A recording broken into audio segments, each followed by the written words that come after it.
Sup, Dad? Welcome to This Dad Reads, a pop culture podcast on books, shows, games, and all things nerdy.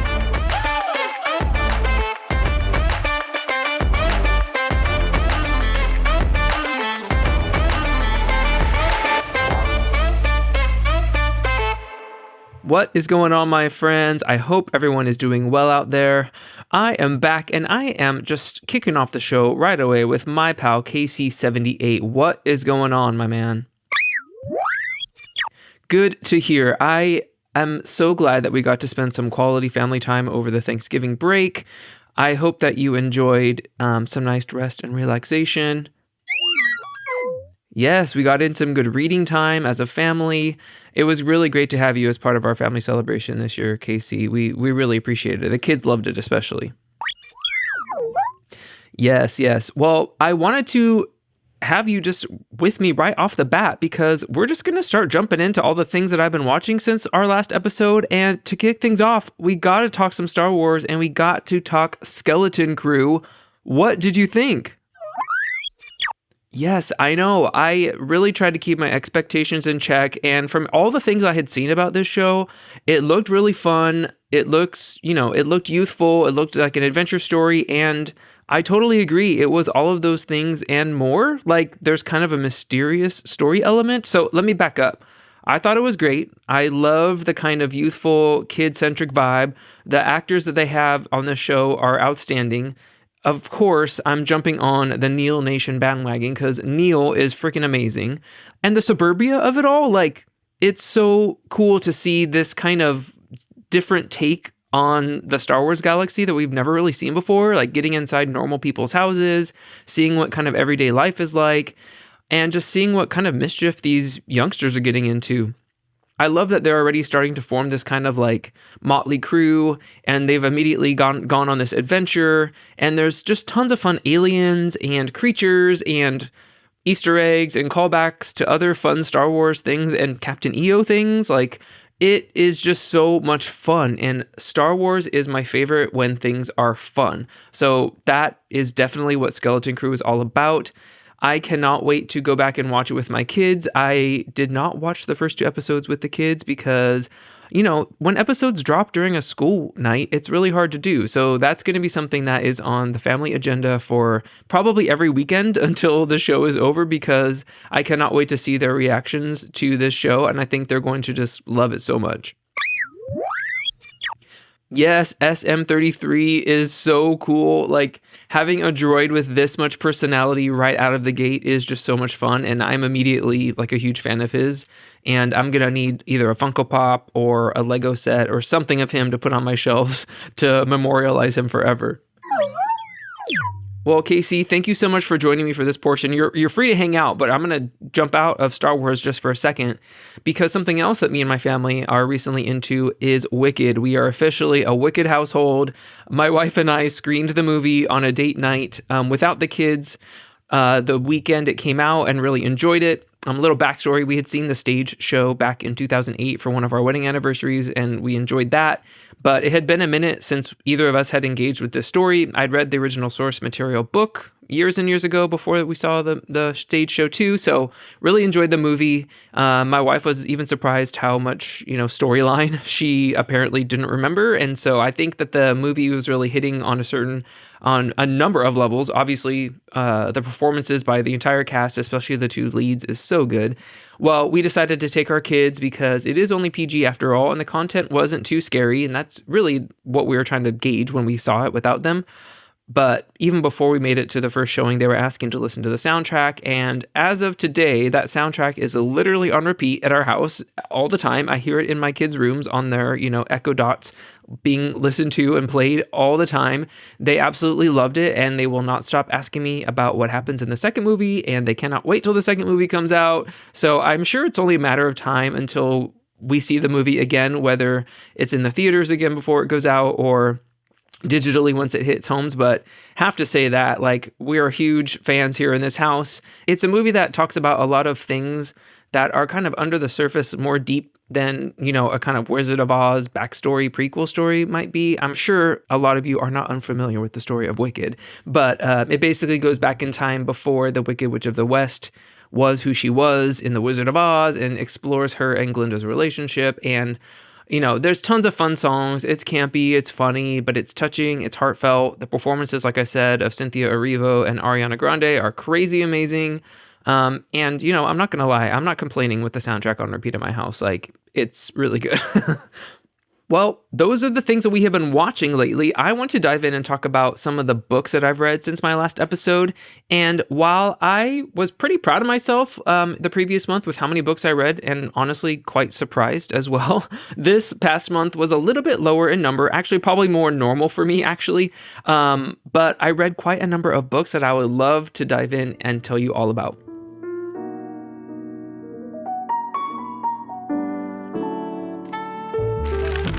Okay, the first book that I read was The Well of Ascension, the second Mistborn book in the first Mistborn trilogy by Brandon Sanderson. As you know, last time I was on with Alex from Star Wars Explained, we talked about our experience with the first book. Well, I immediately jumped into number 2, absolutely loved it. Following along with Vin and all the characters from the first book, I cannot talk that much about this book without diving too deep into spoilers, so I'm not going to do that, but it was amazing. I didn't want to put it down. Immediately 2 books into Brandon Sanderson world, and again, I'm all in. Another book I read is called The Aurora's Pale Light by E.W. Doc Paris. Now, this is the second in a series of kind of sci-fi, thriller, dystopian novels. I read the previous one earlier this year, and if you remember the first book that is based on, there's this tech that is developed in the near future where basically a time machine has been created and an evil villain gets his hands on it, and the world very quickly devolves into this inspired by a video game zombie apocalypse. So this picks back up on that storyline and follows a different new lead character who's introduced in the first book, and his whole journey of making sure that this doesn't happen, or trying to prepare the world as much as possible for basically the end of the world, and follows along him with a whole bunch of new teammates to make sure that, again, society survives. And then thanks to my friends at Penguin Random House Audio, I listened to Believe, the untold story behind Ted Lasso, the show that kicked its way into our hearts, by Jeremy Egner. There is also a traditionally published printed version of this book, but the audiobook was really fun to listen to. I'm a huge Ted Lasso fan, so I knew that this would be, something that would be of interest right away. And I really liked it because it is basically a behind-the-scenes book and includes lots of cast quotes and conversations and interviews about their time filming the show and their experience even afterwards. And all throughout the way, there's episode highlights where they kind of talk about it like a soccer game, and they give certain characters get an MVP of certain episodes, and it was just really fun. And if you're a fan of Ted Lasso, I definitely recommend that one. The next book was another surprise drop from Disney Books, an Audible original set in the High Republic, Phase 3. It's Seeds of Starlight by George Mann. They did this earlier with Padawan's Pride. I'm totally fine if this is going to be a regular occurrence for just these kind of really short, young age oriented audio original stories, and especially in the High Republic, I'm down. So this one focused on a mini adventure with Tep Tep and Kildo and some of the youngsters that we've been introduced to in this phase already. And without giving anything away, there are quite a few story beats that are, I would say, pretty critical to the overall narrative of the High Republic Phase 3. So do not sleep on this one. It's an Audible original, so you have to either jump on a trial or have an Audible subscription to dive into this one. But it's one narrator, and I will say, this narrator, the Tep Tep, his voiceover for Tep Tep I wasn't feeling it. It sounds too little kiddish. It didn't really work for me. That aside, the book was really cool, and it is appropriate for younger readers, but obviously if you've been in the High Republic and just need to know what's going on, you got to check that one out too. The next book that I read was Book 3 in the Mistborn trilogy by Brandon Sanderson. It's called The Hero of Ages. Yes, I completed the entire Mistborn trilogy in basically a little over a month, which these are actually among Sanderson's shorter novels. They're around 500 or so pages each. But again, this story just had me hooked from the very get-go, and seeing what ultimately happens to Vin and all of her friends. Again, not going to say much for spoiler purposes, but this book literally almost had me in tears by the time it was over. I was sitting reading on the couch with my son, and he was like, "Are you okay?" And I said, "I'm absolutely not okay." This book wrecked me, but in the best way possible. I cannot recommend the Mistborn trilogy as a great place to start if you have not read Brandon Sanderson. You're basically going to be doing what I'm doing. I haven't read Sanderson before, but now I am all in. And I didn't have it on this list, but I grabbed another publication from Tor called Arcanum Unbounded, which basically is a collection of Cosmere-related short stories and novellas. And there is a couple stories that I've read that fall in the timeline after the Mistborn trilogy. I found a reading guide on TikTok that I'm following, so I did read a couple of those as well, and dives a little bit more into some of the history and backstory of what's going on. Some of it's happening concurrently with what's going on in the actual trilogy itself, which was really cool. So Tor Books sent me this original trilogy, and I want to thank them so much for introducing me to this amazing world, and I cannot wait to continue my Cosmere reading journey. The last book I read, I am super stoked to say that I convinced my wife to do a buddy read with me with a Michael Connelly novel. Now, if you know me and have been listening to the show and following me for a while, you know that I'm a huge Michael Connelly fan. He is, in my opinion, the king of crime fiction. He is the creator of The Lincoln Lawyer, of Hieronymus Bosch, which both of those characters have their own series, one on Netflix and one on Amazon Prime. And again, huge fan, and my wife and I recently finished the second season of the Lincoln Lawyer series on Netflix, which she really enjoyed, and she finished reading The Anxious Generation, which is another book I read earlier this year, and she was like, "What do I read next? I don't know what to do." And I said, "I think I have something for you," and I grabbed my first edition signed copy of The Lincoln Lawyer, and I said, "I think you should read this," because knowing how much she loved the show, I knew she would love the book. And guys, it worked. She was hooked. She loved it. We basically every night we're like reading at this. Anytime she read, I read, so we could like read it at the same time. And it had been a long time since I'd originally read this book. So I am just so happy. And before we even are going to dive into book 2, we're going all the way back to start like the Bosch series, because I want her to be introduced to him and how he's related to the Lincoln Lawyer. And I didn't feel like we could do that and just dive into the next Lincoln Lawyer book. Anyway, so the Connelly buddy read with my wife is continuing. I will happily report back every single month on how that is going. So we are currently reading right now the first book he ever published, which is called The Black Echo. It introduces Harry Bosch, and like I said, I will definitely keep you updated on that. Next up are some of the tabletop games that I have been playing recently. Huge thanks to my friends at Incredible Dream Studios. They are the ones that sent me a review copy of their game called Kinfire Delve. They recently sent me the other 2 expansions for that game. One of them is called Scorn's Stockade, and the other is Callus's Lab.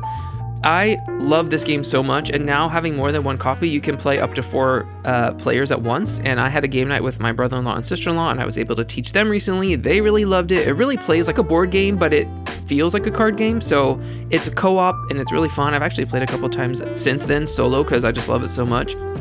Again, it's called Kinfire Delve.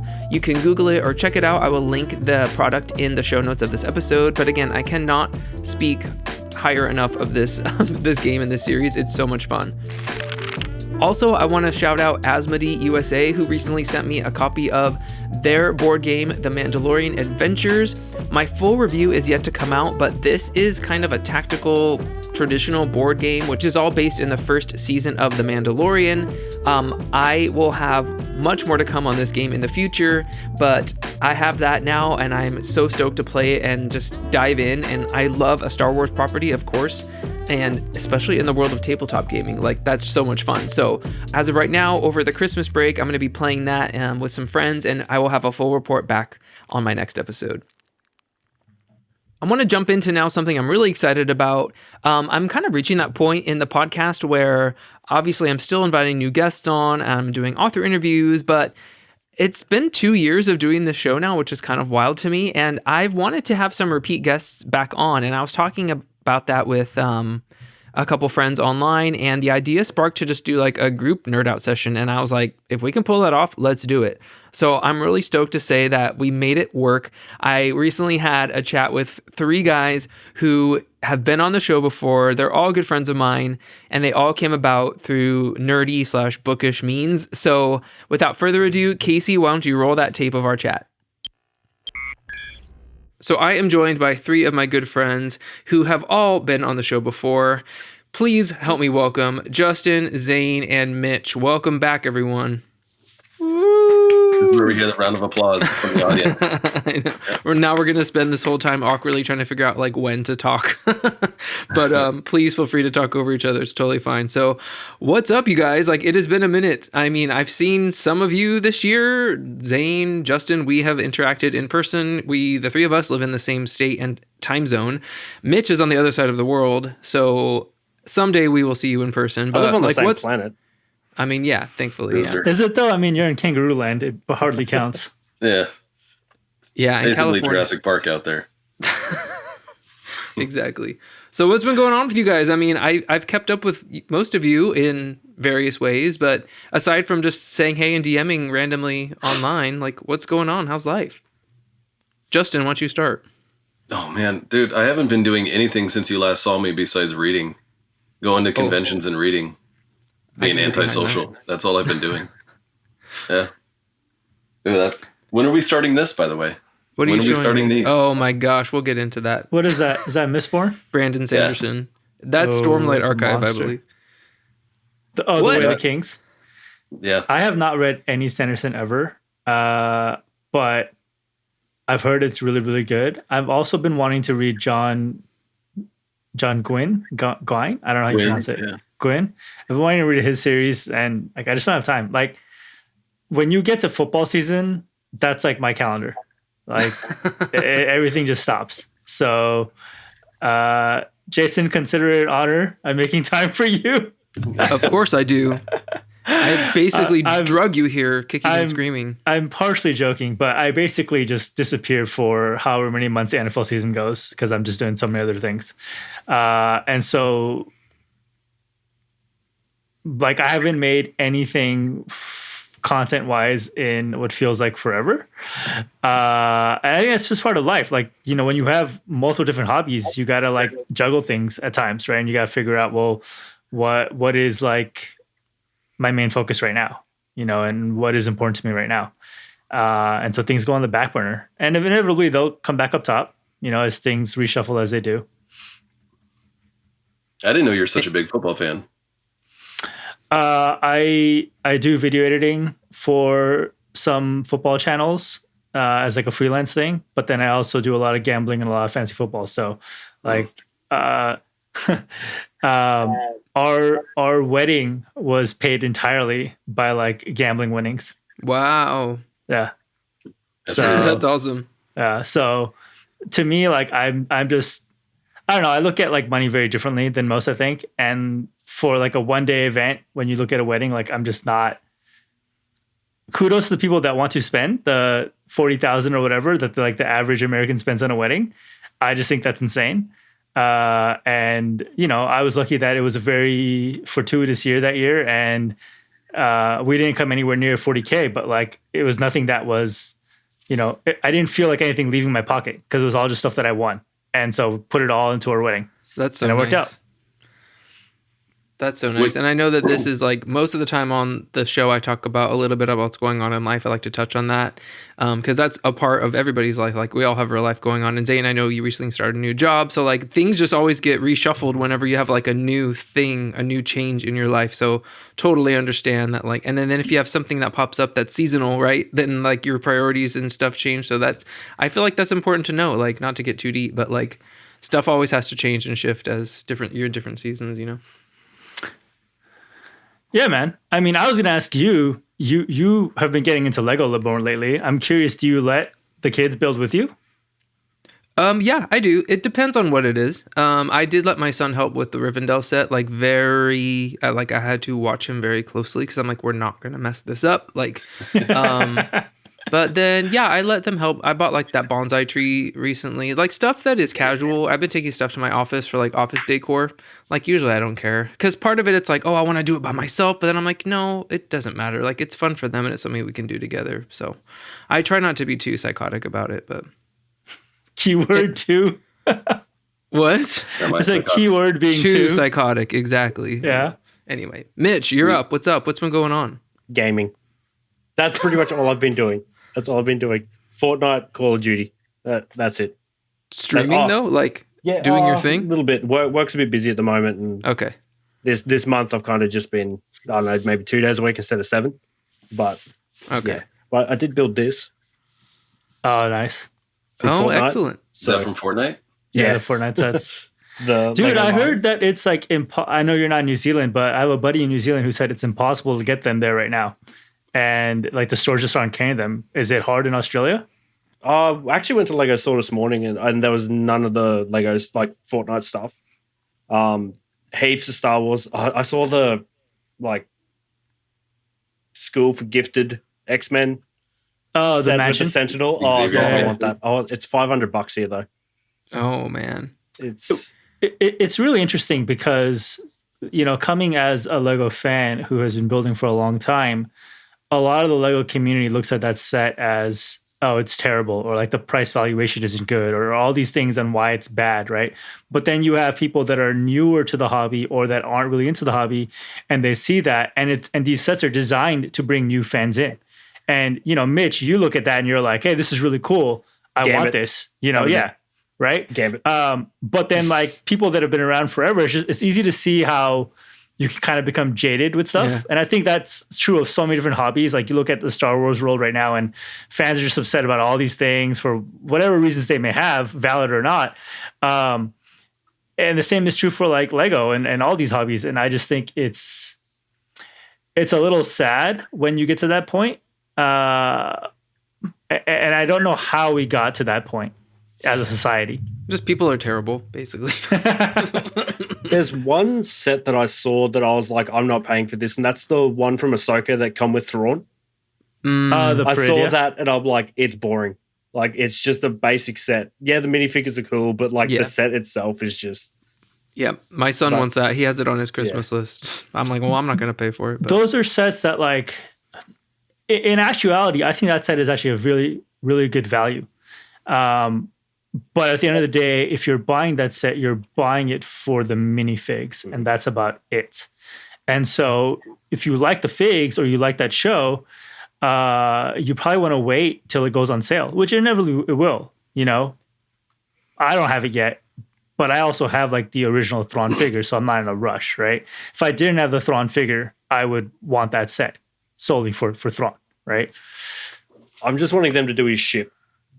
The big, like, what is it? USC? UCS? The UCS. Oh, so actually, I was at the Lego store a couple of weeks ago, and one of the employees there, he showed me, this is not by design, like Lego did not design this to be the case, but the arches on the Duel of Peridia set, they're fit in such a way where the Chimera, the one that Cal Kestis is in, not Chimera, the Imperial Star Destroyer that Cal Kestis comes with, you can lay it right on top of the Duel of Peridia set.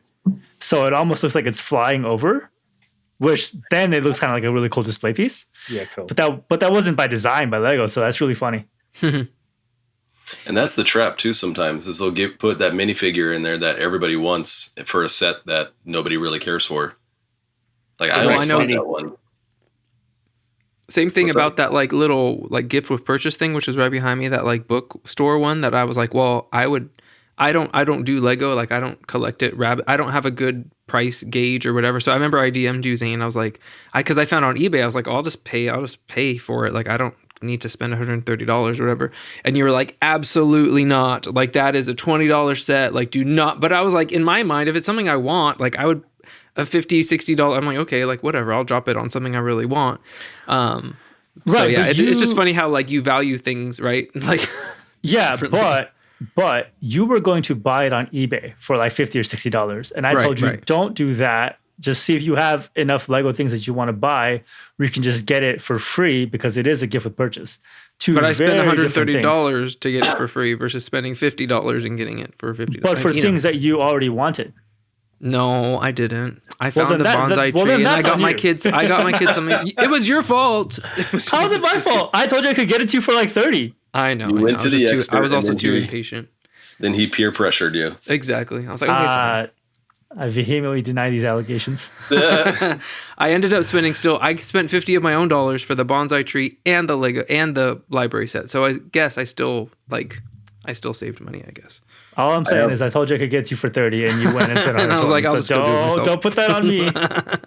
I have one and I paid $0 for it. And that is it. There you go. BD? The BD that's behind me right there, yeah. Yeah.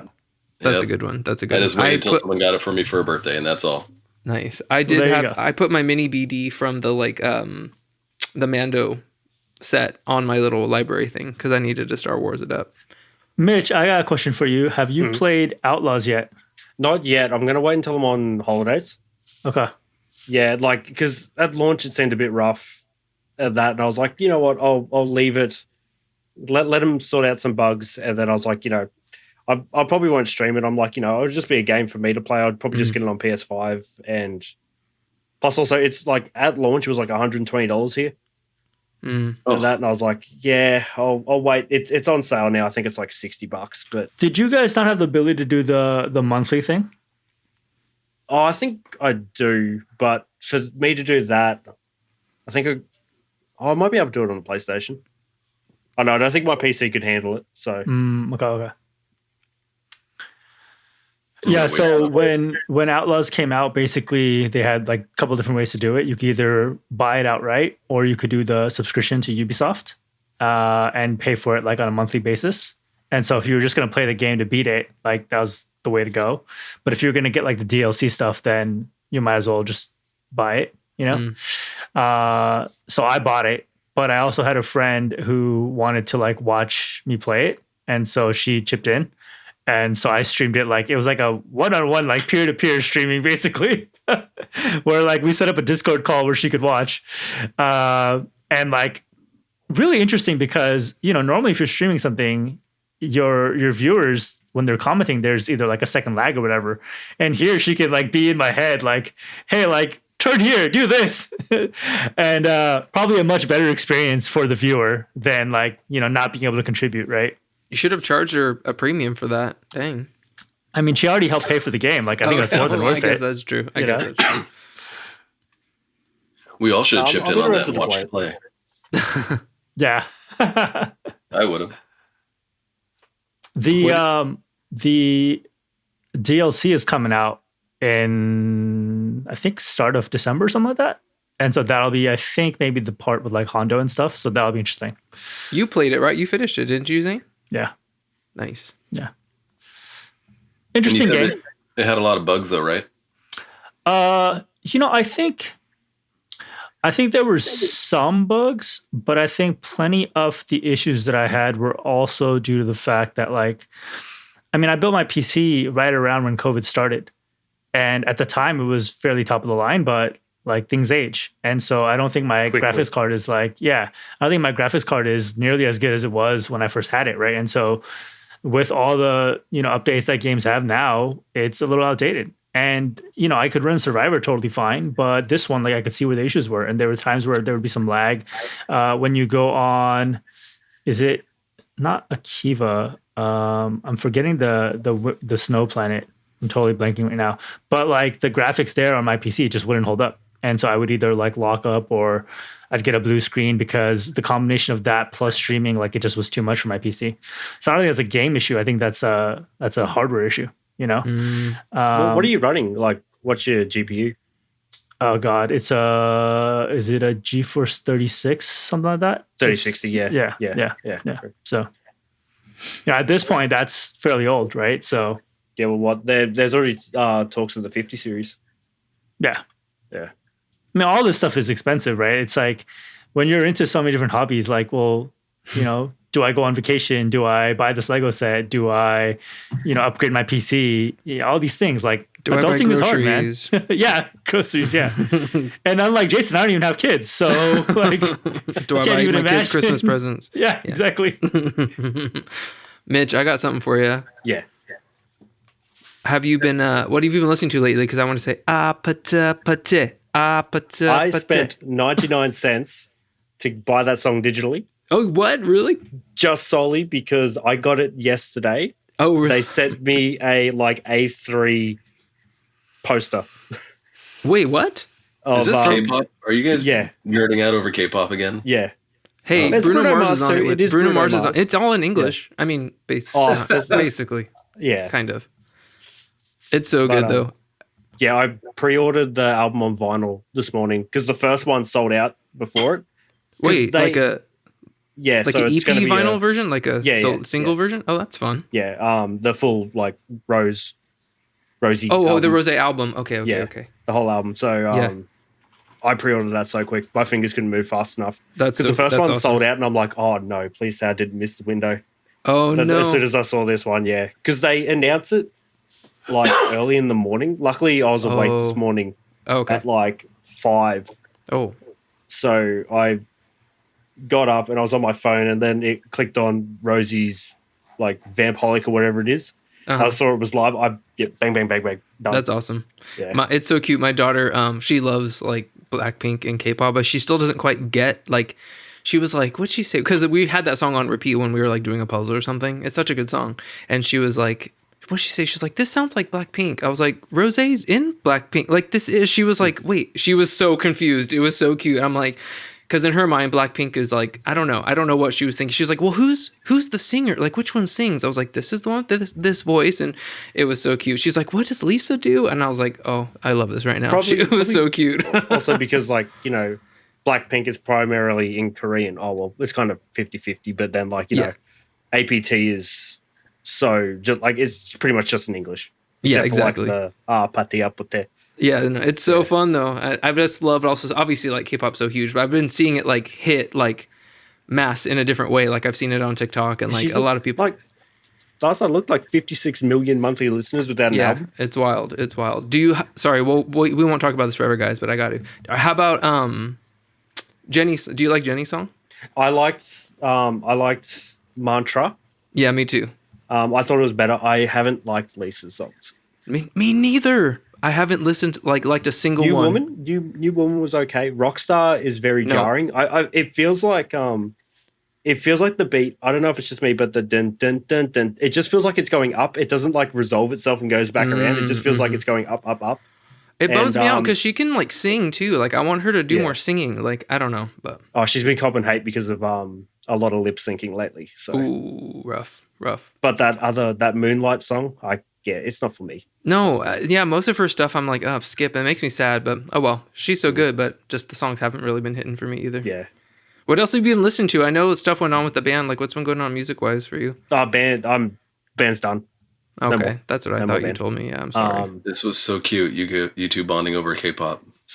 And then, hey, do you guys know about the time that Jason came down to my place? Stayed at my house for the weekend, and I thought he wanted to hang out, but he's like, "No, I'm going to a K-pop concert." Oh no, I went to an NCT Dream concert in LA. I'm using That's you to why crash on your I couch. like crashed at his place, and I was like, okay. I literally went by myself. It was the best. I think he wanted to hang out, and I'm like, "Oh, okay." You just want.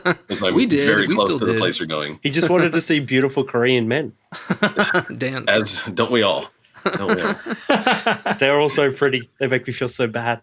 It's true, and I want to take my kids so bad. Like they love it so much, and I want to take them to a K-pop show. It'll be so fun. We just had Stray Kids here in Sydney and Melbourne, which is at least a 2-hour flight for places from me. But I'm sure that was huge. That when they played like Chick Chick Boom, apparently it registered like the crowd's response. It registered as an earthquake. What? Yeah, that's wild. Wow. That's wild. Well, because they're in their home turf, right? 2 of them at least. So that's cool. Yeah, Bang Chan and Felix. And Felix. Yeah. That's so cool. That's awesome. All right, Justin, I'm coming to you. What is Zayn? What's been going on? What do you say? I'm watching Zayn. He's staring off into something. He's watching something. You're watching the fight. Are you watching the fight? I'm I've got the fight beside me. Actually, I'm not watching the fight. Actually, Is it still going? Yeah, it's just ended. Oh, okay. I'm checking scores. Oops, sorry. Justin, what comics have been on your radar? I feel like I haven't seen as many of like your comic posts as of late, but I haven't been posting them as much lately, but I'm still reading the same old stuff. Like I'm reading every Star Wars title that's out there. I was just talking to Nick on Instagram. He does some podcasts through YouTube, and him and I just talked about the new Insurgency comic that's out. Oh, I'm a couple issues behind. It's so good, especially with how it connects to all the books that take place after Jedi. So. I mean, it can't be worse than Inquisitors was. So, you know. Oh yeah, we talked about that, huh? Oh, that was a huge disappointment. And the worst part about that is the way it ended. It's as if it never happened. Yeah, but I'm like, what a massive disappointment this was. I feel like that's some of the problem with Star Wars and what happens when you tell your story out of order, right? Because there's only so many things that you can do that are impactful, and the rest just becomes like a huge MacGuffin, right? Where it doesn't really matter. And, you know, maybe some characters will resonate more with other people than others, but at the end of the day, you've painted yourself into a bit of a corner where there's really not much you can do that impacts the overall story. Like when Darth Vader shows up again in Jedi Survivor. And then she kicks his ass, and then you know what? I'm not going to finish this. I'll leave. She could have ended a lot of things. You know, I'm very curious if they put him in the third Jedi series game, and what the purpose of that would be, if so. Kill Cal. And if Cal, yeah, like, you know, is Cal going to survive, or is that like going to be how everything ends? Which would kind of suck because we'll have come full circle, right? Didn't they confirm that he is going to get a live action show pretty soon, though? Yeah, but I can put it anywhere. No, I don't think it was like an official thing. I think it was just like, you know, some source saying whatever. It's like the same thing where for a while, and maybe this is still the case, but everyone thinks that like the Filoni movie is going to call Heir to the Empire. There was just like one unnamed source that said it, and it's like there's no actual truth to that rumor as far as I know. Yeah. But like, you know, that's how social media is. You get one thing trending, and all of a sudden now everyone starts believing it's true, and it's like, well, there's nothing official yet. And there won't be for some time. So let's just all chill. If only. Right. Yeah, a lot of times these little comic series that are 4 or 5 issues long, it looks like they're they find a hole in the story to fill, and they try to make the story the shape of that hole. And sometimes it works, sometimes it doesn't. And the Inquisitor story, it fell very flat because they created this character who's a hero, who's almost as equal to like Luke Skywalker in the OT, where he's like this great hero. And all of a sudden they kill him at the end and pretend like he never existed. And it's like, so what was the point of this whole story then? To give us a character that kind of existed, but now he's gone? Do you know what's one thing I really liked? So I hadn't read it. I started reading it this week, was the from a point of view book for... I really enjoy that, like seeing the scenes that we already know, but from different perspectives. I've really been gravitating towards that more. I'm like, you know, it's really cool to see like what's going through someone else's head in that scene when all that's happening. Like finding out that, you know, Han did something with like Greedo's missus or something, and that's why Greedo really didn't like him. That's hilarious. And it's the first Star Wars book to say the word butt crack that I've read. So, was it the New Hope one you said you're reading? Yeah, the New Hope one. Yeah, nice. I will say that's probably one, right? That's one with the R5 or R4. Yes, yeah. And then how R2's all like, help me. And then he blew his top off. And then he escapes and he gets to go work on a farm. And then Palimoto adopts him. Yeah. I feel like we should jump into more Star Wars stuff. I haven't really talked about this that much, but I feel like I kind of went on I don't know, philosophical, spiritual journey with Star. That might be saying it too deeply, but I feel like I kind of went Star Wars. It was an interesting ride for me this year with just the IP in general, because there was definitely a lot of highs and cool things, but then I don't know. I feel like with the fallout from the Acolyte and just like some of the toxic online stuff and like, I don't know. Some stuff I was like, wait, I don't know I don't want to say if I was putting too much like importance on it, which I don't think I was. I think I had a healthy relationship with it, but I was like, wait a second. They don't need me to like, they don't need me. Like they're a corporation like Disney. They're out to make money. This is not meant to serve like any sort of fans' individual like desires or needs or whatever's. But I feel like from an artistic perspective, I was like really bummed out because I felt like art, and this is always true everywhere with Disney and everything, but like I just feel like art lost in a certain sense, and that really bummed me out. And that's putting it really dramatically, but and just like some of what you guys have been saying with some of the comics, it's like it's just the like capitalism of it all maybe just started rubbing me a little bit wrong. And I still love the IP obviously, and I'm still gonna like post about it, talk about it because it's fun, and I think that's really what it boils down to. Like I want it to stay fun, and like it just got a little bit not fun for me. It was really bad because like I don't listen to the episodes when they come out. I was listening to it a bit later. I get to them when I get to them. And then I can't remember what guest you had on, but you were talking about the Acolyte, just hearing how excited you all were for it. And you're like, oh, when they do season 2. And this is like, I was listening to it the day that it was like. It was literally, we recorded that like 2 weeks before. It was literally couldn't have been the worst timing. I was like, oh man. Literally the next episode I released, I was like, well, the Acolyte's not coming back. Yeah. And then like I didn't hate the Acolyte, but I didn't love it. There's times where I'm like, okay, that was dumb. That was dumb. Cool scenes. Like, but having another episode where it's the same episode as episode 3, but from a different view, but not as good as what the book does. It's like the camera angles changed. So I was kind of like, oh, but I still wanted to see where it went. Yeah, right. Like for me, it felt like Act 1. Sure. It felt like Act 1, and I was like, if we do get 3 seasons and get a full story, maybe this spins around, I still have questions. Yeah. And like, I know there's going to be books coming out and that, sure. But like, it would have been cool to get it. And my whole vibe was like, well, I'm just going to like run back to like my High Republic love, because I feel like that's just been like a safer space for like news stories to be told. And I just felt like news stories at a mass scale, like it just felt disappointing. And I was just like, man, we could have like been doing cool stuff with this IP, but then I feel like they're just going to revert back to like the Mando and like all the known things. I'm like, it just bummed me out. So that's really what it was. Yeah, I don't know the 5 years after Jedi, the golden age of Star Wars. Yeah. Just put everything there. Yeah.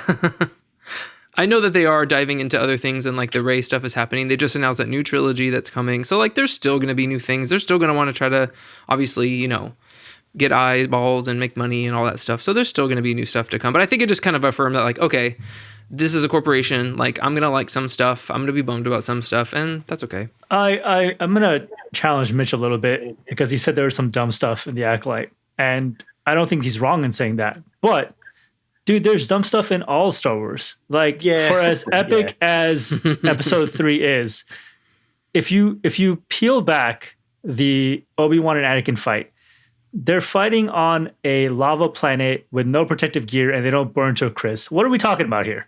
Like, there's going to be dumb stuff in all of Star Wars, and that's just how it is. Like, it's kitschy, it's fun, it's for kids, and as you age, you have to either learn to let go of that. You're not going to get this like deep, dark HBO show all the time, or you have to roll with it and realize that like this is Star Wars and it's meant for kids, and it keeps you young. Like that's it, and I'm good with that. It was more the story beats that I found dumb. Like I was like, obviously with Soul, like how secretive he was the whole time, and just like some of the story beats, I'm like, it felt a little bit jarring. And then once again, we've been blessed with getting everything at once, and I feel the weekly episodes of this really killed it, because each week there was just a plethora of garbage on Twitter or X or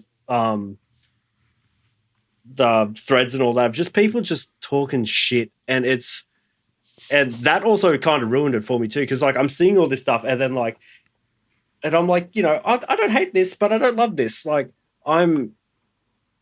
but seeing all this other stuff, and then like I had a post about it being cancelled, and I was disappointed because I wanted to see more. And then someone come in, they're like, "Oh, it's woke shit," and I'm like, "How? What? There's a woman in it. Whoop-de-doo. There's women in your life, bro. Like, it's not woke. It's life, dude. Like, calm down, bro." Like, oh, Yeah. I think I agree that seeing all the social media stuff doesn't help. However, you are more than capable of steering clear of that and just not viewing that stuff on social media. I'm chronically online. But then that's a you thing, right? That's a you thing. And you have to be able to own that, right? People complain about several Star Wars creators that are very toxic, and in my mind, toxic, right? Maybe to others not. But then they're always complaining about these creators. And it's like, well, you're kind of part of the problem. Like, if you don't like something, just ignore it, cut it out of your life, move on. It's not that hard. I just think social media has become too much of the way life is these days. I do watch one of those creators, and it's the biggest one. It's the biggest one. I won't say names. We know who we're talking about. Sure. Yep. And seeing them react to the stuff, and I'm like, have a cry, you big bitch. Have a cry. Like, I enjoy watching it to whinge at my screen and be all like, shut up, nerd. Yeah, so you're hate watching. You're hate watching. Yeah, exactly. Yeah. We're all guilty of it. We're all guilty of hate watching, though. That's true. Well, I didn't mean to like be a bummer on Star Wars, but like, what were some stuff that you guys like? How did you feel about Star Wars this year? Maybe content you enjoyed or things that weren't bummers? I don't think it's a bummer, man. Like, I think these are valid perspectives to have. Your opinions and thoughts are valid. Like, Mitch, if you didn't like The Acolyte, that's totally fine. Mm-hmm. I thought I didn't hate it. Right. I didn't love it. And that's okay, right? Like, Don't worry, Mitch. I'm with you. As we were talking about earlier with Lego, like, people forget that not everything is meant for them. For everyone. Yeah. Right? Yeah. There are going to be some sets that are designed for the collector. There are going to be some sets that are designed to bring someone new in. Justin had never built a Lego set before until he got the BD1 set. And I don't think that's going to be enough for him to dive into Lego like full on, but he might be more inclined to buy another Lego set now, or buy his first one since that was gifted to him. Either way, like, it got him into the idea of like, I want to check out Lego. And without that set, maybe he never would have built one. Right. And so I did, however, buy the lights to put on it. There you go. So he's going to light up pretty soon. I'm going to be interested to hear your experience. I feel like people either love lights or they hate them because just some of the complications with them. We'll see. That was one thing. I loved like listening to Jason's podcast and hearing what he liked about it. Like, I wasn't just solely focused on the hate. I liked hearing like Jason's point of view of how much he enjoyed it. And, that made me have a bit more of a retrospective towards the series as well. I'm like, oh yeah, there's this and that. But like, I still love Star Wars. I've just taken a bit of a break. Sure. Last year I went hard on Star Wars. I went very hard. Like, I was like books constantly, bang, bang, bang, bang, bang, shows. I was posting every day and stuff like that. I've taken a big step back from posting every day on Instagram and stuff like that. And I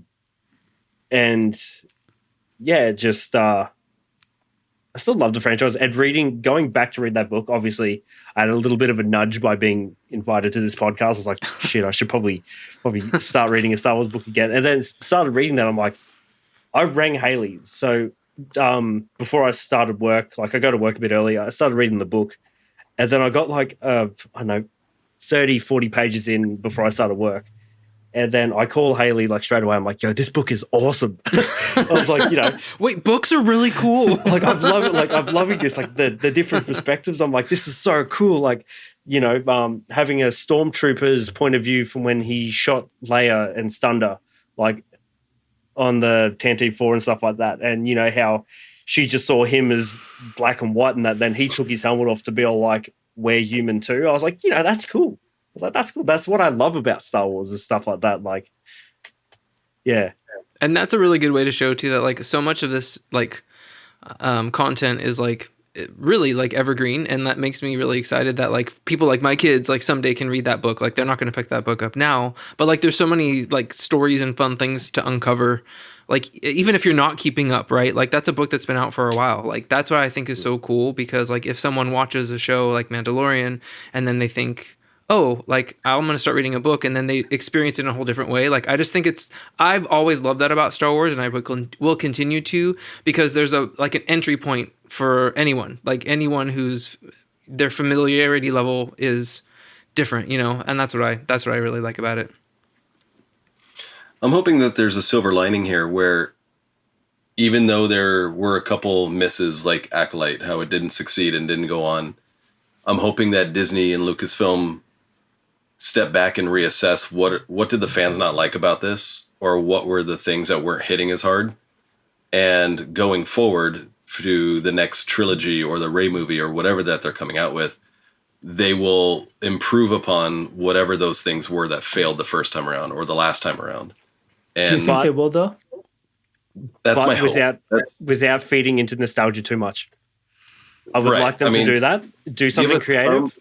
Give us some fan service, but just enough. Just enough. Don't make the whole thing fan service. You know? So because when they tried to do that with Rise of Skywalker, it didn't work out too well for them. Like, I mean, it still made over $1 billion, but well, and like you said before, like bringing Vader in to Survivor, like come on, can we ever get past a point where it's like we have to drop in something like so familiar over the head? Like, anyway. However, I will point out that episode 5 of the Book of Boba Fett saved it for me, and I wept like a baby sitting alone on my couch while I watched Luke Skywalker train Grogu in a like exact mirror of Yoda training Luke, you know? See, but on the exact opposite spectrum, I did not care for the last 3 episodes of Book of Boba Fett. Whereas the first 3 I thought were really, really good. Right. It's just different perspectives, right? Like there are going to be plenty of people that loved Luke being in The Mandalorian, where I'm like, I don't need that. I don't need the nostalgia part. I don't need the fan service. Just tell me a good story. That's all I'm here for, right? And everyone's different, and that's okay. Can't wish for both, though? Can't you wish for both? Some nostalgia with a good story? You can wish for whatever you want. There's nothing wrong with that, right? I'm just saying, like, for me, I don't need that. And I recognize that, like, I'm going to be in the minority, and that's okay. I can still, like, enjoy it for what it is and be happy with that. Like, if I had it my way and everything was meant for me, which, again, it's not, I would want every show to be like Andor and just really dark beats and really more adult themed. And I recognize now, when Acolyte was first coming out, I really hoped that it would be like the Jedi-ish version of Andor, a really dark kind of show. That was my hope for it. But what I realize now is I think Andor is the exception to the Star Wars rule. And you're not really going to get much of that. And that's a little disappointing to me, because I think that once Gilroy is done, he's done. And I don't see him or someone of his caliber coming back in to kind of do things his way. And so I'm going to enjoy the hell out of Andor season 2. Oh, so stoked. And the rest, I'll just take it as is. Like, it's all good. It's not, you know. That's a healthy perspective. Yeah. Like, I think I'm not having people that don't like Star Wars make Star Wars is a good idea. Yeah. I totally agree. Yeah. Like, Andor is incredible. Or not that they don't like it, but maybe they're just not as familiar with it. Like, No, but if you remember when Andor came out, like a lot of the stuff that like the super fans were geeking out about, you know, all the stuff in the shop, that was all the fan servicey stuff. Like, I'm pretty sure Gilroy said, like, I don't even know what any of that stuff is. The costume department just want to put it in. And so there's a way to layer all of that in and make everyone happy, right? Yeah. But it just doesn't take center stage. Right. So well, and at a certain point too, like nostalgia is going to change. Like what's nostalgic is going to change, because like obviously people like our age or in our age range, like something is going to, like my son who's watched Mando all the way through and Book of Boba Fett all the way through, like the Luke thing, that wasn't nostalgic to him. He was like, oh, the Luke Skywalker was there. That was cool. Like it wasn't a moment, right, for him. Like it was just a part of the cool show he was watching. Like, and he's like, I didn't know Luke trained Grogu. I was like, yeah, that's cool, right? Like, so yeah, Well, it's what you're seeing with Lego right now. At the time with Lego, when Lego Star Wars first happened, all of your sets were OT sets, all of them. And for the longest time, you've had people wanting prequel sets because, that's what they grew up with. Their Star Wars. Yeah. Right. But they didn't have the disposable income when all those OT sets were coming out. And now that they're, adults with jobs and have money, it's like, well, I want the stuff that I grew up with. I want prequel sets. And so I'm sure 10 years, 15 years down the road, you'll finally start seeing a lot more sequel sets besides the ones that were first made when the movies came out. Mm-hmm. Yeah. And that's going to be the cycle of how things go. If you're a business, you're going to cater to where the money's at. That's how you run a business. Yeah. Yeah, and it was cool to hear because it was weird. Like this year, I feel like the announcements were like offset. Like I feel like San Diego Comic-Con, they didn't announce anything, but then New York Comic-Con, they had a ton of announcements, at least on the publishing side. Sorry, I remember seeing something that Kevin Scott wrote on Threads or something, and he was like, because they're. I'm gonna totally mess this up, but basically, like the stuff that's coming out and the stuff they're planning, like they're committing to different eras. It seems like still at a creative point in publishing, at least, they're still wanting to like tell stories in a number of different eras. They're not just like totally abandoning one in favor of another for nostalgia's sake, for money's sake, for whatever. So I feel like, okay, I feel a little sigh of relief saying like, okay, there's still more stuff coming. Like not everything will be for me. Basically what this whole conversation has been, like not everything's going to be for me, but at least it seems like they're committing to telling stories all over the place, which I think is cool. Have they kind of stepped away from sequel stuff though at the moment? Like there hasn't been too much like stuff to fill out the sequel era at the moment. Do you reckon that's mainly because they want to focus more on that and like live action and TV shows and stuff like that? But like obviously originals and prequels and that, it's a bit harder you had the book by Kemshaw. That was sequel era. Which one was that? The Reign of the Galactic Empire. Yeah, but that wasn't like a novel. But it was kind of like an in-universe thing, wasn't it? Yeah, yeah. But I think with the publishing, does it not? Sure. I think though with Soul just announced that he's going to do a Kylo Ren series too. Yes. Comic series. Yeah. All right, cool. Yeah. So they're actually moving forward more on that. Yeah, and I think the fact that, and it seems like even with like the Mandoverse stuff, like publishing's kind of taken like a pause on that because I feel like they're letting them do their thing. I feel like once the movie comes out, the Mando and Grogu movie, then I think they'll be able. I don't know what it's like over there. Maybe they have more permission to tell more stories once the core story's over. Yeah, same thing with the Rey people like us bitching about it on Instagram that they've retconned our favorite book. Exactly. Same thing probably with the the new or the new Rey movies and stuff. They'll probably let the movies do their thing and then kind of fill in. Who knows? Anytime they announce a movie or a trilogy or something, I take it with a grain of salt because how many times have we heard of them canceling or just gets put on the back burner, So they're they have a very low batting average right now with actually following through with any of these. So they should announce it when they start filming it. Yes, yeah. Right. Thank you. It's messed up. Because we don't need to know. We don't need to have expectations. What if there was a surprise drop? Like what? Like on a totally different scale, they just like dropped that like out of nowhere Padawan's Pride, like on the Audible originals of these short stories. What if they surprise dropped a series? Like that's impossible to do. Like you can't do it. But I'm like, wouldn't that be so fun and so cool? What if they surprise dropped like a Star Wars show tomorrow? Like, well, that's kind of like what they did with Fallout 4 years ago. Like they just were like, oh, Fallout 4 is coming. Oh, it's in a month. That was it. Like that'd be amazing. Lead up. Just that's what K-pop does. Hello. Yeah. Come on. Yeah. Put some photo cards in my book, please. Getting back to K-pop, it all comes back. Talk about content, man. Woo. Wow. I mean, I got so excited when they released that little promo trailer for the Rogue Squadron, where she walks out onto the runway to get into the X-Wing. I got so excited for that, and then to hear that it got canceled was such a disappointment. I heard it's still in development. Like, I don't think it's fully canceled, but I heard that Wonder Woman 84 was horrible. And then put a new director in it. I don't care. The whole idea was great. Yeah, it just feels like, oh, we're dangling this, like, this thing's going to happen. Look what we're working on. Oh, never mind. Didn't work out. All right, guys. Well, I'm not going to make us all go through our last current next. I'm just interested, like, what are you currently reading right now? Like, what is on your plate? If you're trying to read, what is the thing you're getting into? Mitch, you've talked about yours a little bit, or best case scenario, what is the next book that you would like to dive into? I'm going to start with you, Zain. Oh, God. You have to pick one.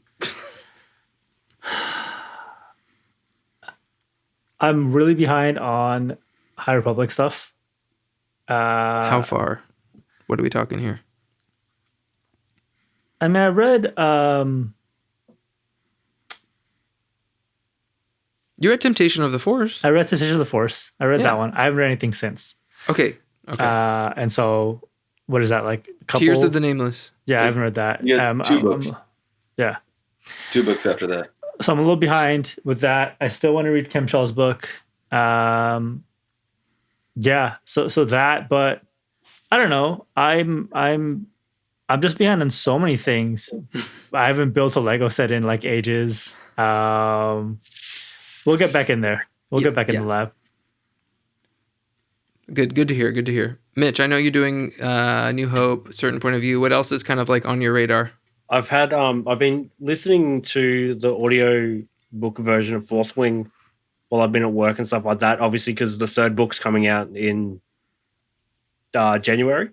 I remember when you were posting about those. That was really funny. Yeah. Then doing that once again, like I said on the last time I was here, I want to reread Lord of the Rings again, as I do, because I just got all the audio books like of Hobbit and the Lord of the Rings with Andy Serkis. Yes, doing it as well, and as I like to read along with the audio books because they help me focus and stuff like that. So I want to do that. I do want to try to tackle the Silmarillion again. Then the last big lot of things I read is I went through and I read through all the Berserk series again, the big manga series. Did that. I'm so far behind on the High Republic. I read all of Phase 1 except for, was it Midnight Horizon? Is that what it's called? Mm-hmm. You have not read that one? You're way back. I didn't read that one, but I read all the rest of Phase 1. Okay. I haven't read Phase 2 at all. You can just skip Phase 2. It doesn't matter. Stop it. I knew Zane was going to say. And I read the first book of Phase 3. I read... Justin's laughing because he knows it's so much true. You liked Eye of Darkness? I did, yeah. But finding him here, like, I don't know. I don't know if I'm a scavenger, but I like finding him in the wild. Like, I like walking into a bookstore and buying it. Like, I don't really like, especially when they're new releases. I want to go buy them in the store instead of like just getting them on Amazon or something like that. But yeah. I don't know, because like I said, I live in fucking Narnia apparently, and publishing just doesn't come here. And like my wife bought a really pretty book today. Like, her books are sick. Like, the Fourth Wing ones are all like sprayed edges. They got like dragons on them. And then she bought one today that's in like a hard case. You pull it out and it's got like a satin cover.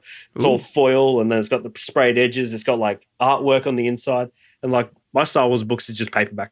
That's it. Nothing fun. Nothing fancy. I was like, I want a cool one. I do have one cool one. That's the Loki one by Mackenzie Lee. It's just got gold. Oh yeah, like sprayed edges. That book's cool. Incredible. If you haven't read it, read that. I have not. Hey, really quick, what is your take? I know you liked Fourth Wing, but like, I've heard very divisive things on it. I haven't read it, but I know it's like romantic. Horny How to Train Your Dragons. Okay, that's what I thought. I knew it was like dragon smut, but I'm like, is that Zane Zane did a thumbs down on the funny thing is he keeps buying them for his wife because he knows what happens after.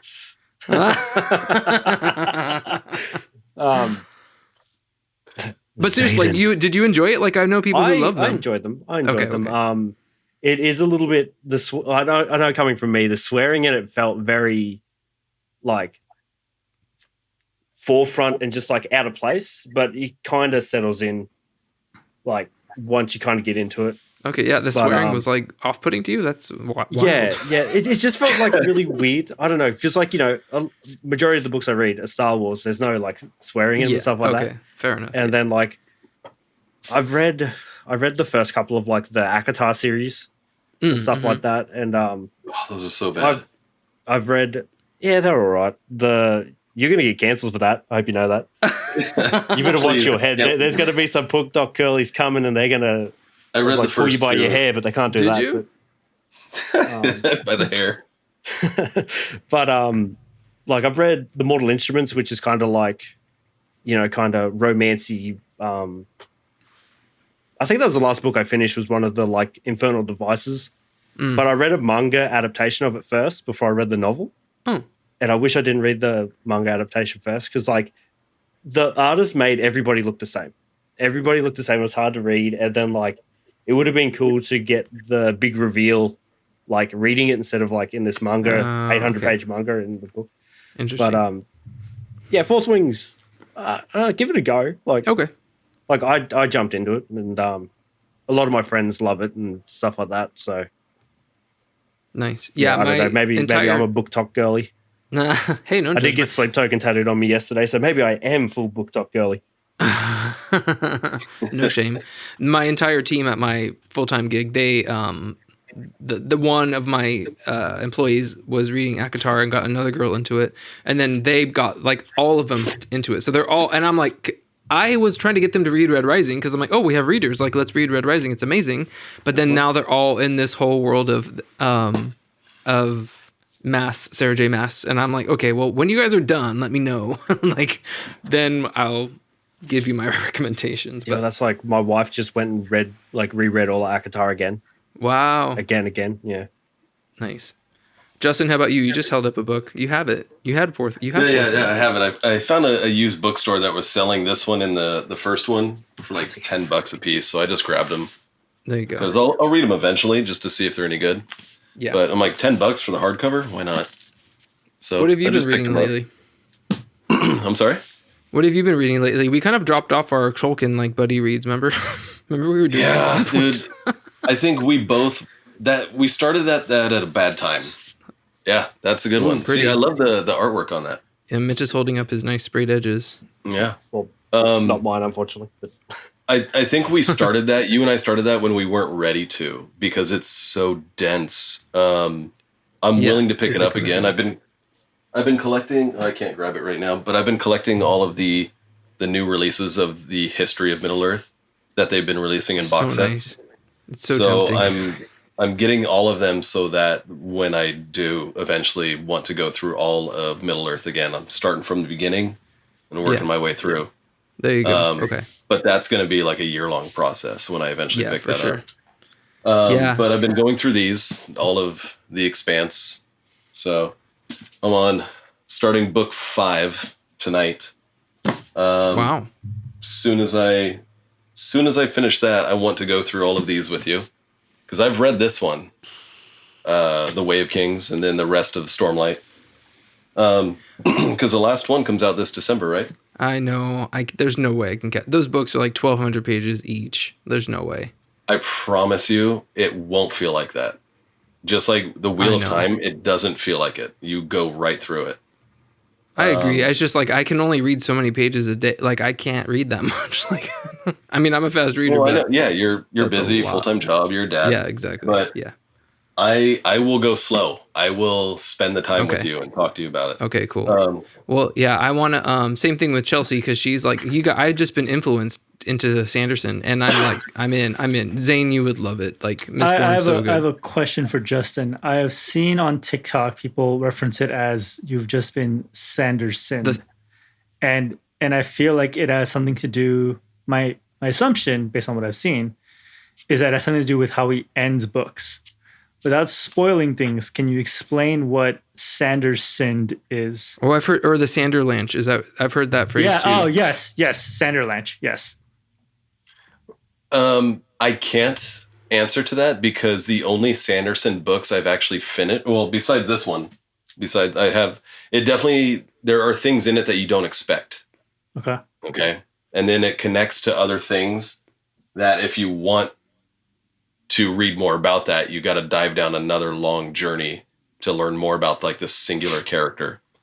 But the only other books of his that I finished are the ones where he finished the Wheel of Time series for Robert Jordan.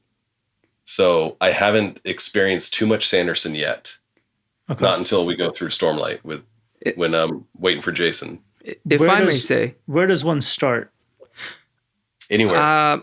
I think I found a reading guide on TikTok by some person who'd read everything, and I hadn't read any either. And I started with the first Mistborn trilogy, so Mistborn book number 1, and that's what I've heard Brandon Sanderson say it. I've heard most people say like start with that because I feel like they're less dense. They're like 400, 500 pages, but it introduces you to his style, to his world. and they're very entertaining. I think my experience with the Sanderlanche, and I don't even know, I've only finished 2 of his books. I'm on the 3rd of the Mistborn trilogy right now. It's more of like he sets up the story in a very like linear way, and then at a certain point in the book, like things just start happening, and like it kind of all rolls to like this epic ending. Like I think that's basically what the Sanderlanche is. And at a certain point in each book, I think there's a point where it's like, oh, it's starting where storyline we just starting where storylines are converging, things are happening, like people are dying, or stuff like that.